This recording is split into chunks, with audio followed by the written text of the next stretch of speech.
YCP MLC Duvvada Srinivas మరోసారి వివాదాస్పదంగా మారారు.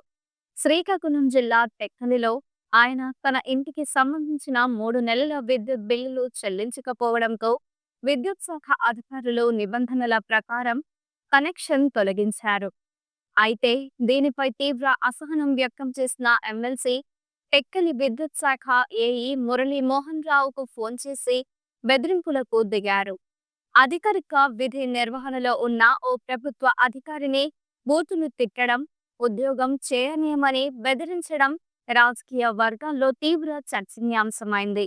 దువ్వాడ శ్రీనివాస్ ఇంటికి సంబంధించిన విద్యుత్ కనెక్షన్కు 56,692 బకాయి ఉండగా గత 3 నెలలుగా ఆయన పూర్తిగా బిల్లు చెల్లించలేదు.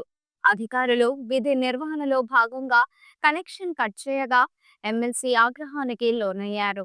ఫోన్లో ఏఈను గట్టిగా మందలిస్తూ మరికొంతమందికి కూడా బకాయిలు ఉన్నాయని, దమ్ముంటే వారి కనెక్షన్లు కూడా కట్ చేయాలని సవాలు విసిరారు. అంతేకాదు ఏఈ ఉద్యోగాన్ని ప్రశ్నిస్తూ టెక్కలిలో పనిచేయనేమని బెదిరించడం గమనార్హం. ఈ ఘటనకు సంబంధించి ఆడియో సామాజిక మాధ్యమాల్లో వైరల్ గా కావడంతో దువ్వాడ శ్రీనివాస్ వైఖరిపై విమర్శలు వెల్లువెత్తుతున్నాయి. ప్రజా ప్రతినిధి హోదాలో ఉండి ప్రభుత్వ అధికారిపై ఈ తరహా ధోరణి ప్రదర్శించడం సముచితమా అనే చర్చ నడుస్తోంది.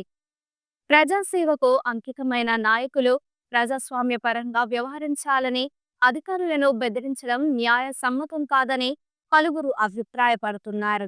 దీనిపై స్పందించిన ఏఈ మురళీ మోహన్ రావు ఎమ్మెల్సీకి ఫోన్ చేసి దురుసుగా మాట్లాడిన సంగతి నిజమేనని తెలిపారు.